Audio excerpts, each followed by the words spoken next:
तो हाँ फ्रेंड्स, आपने ये थंबनेल देख के तो सोच लिया होगा कि क्या बनाने वाले हैं। तो चलो शुरू करते हैं बनाने के लिए। तो इसके लिए pixellab एप्लीकेशन की ज़रूरत पड़ेगी। इसको ओपन करें। ओपन करने के बाद इमेज साइज़ पे जाके इमेज साइज को सिलेक्ट कर लें। यूट्यूब थंबनेल सिलेक्ट करें। ओके, फिर जो टेक्स्ट आता है उसे डिलीट कर लें।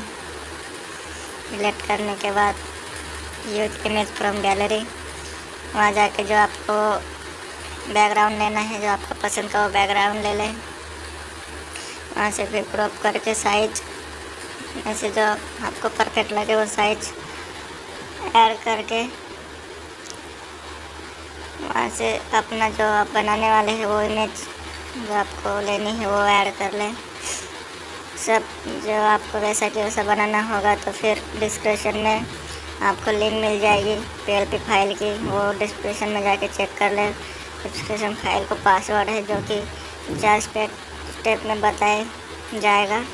तो वीडियो पूरा देखें, ना स्किप करें, आपको PLP फाइल मिल जाएगी। फिर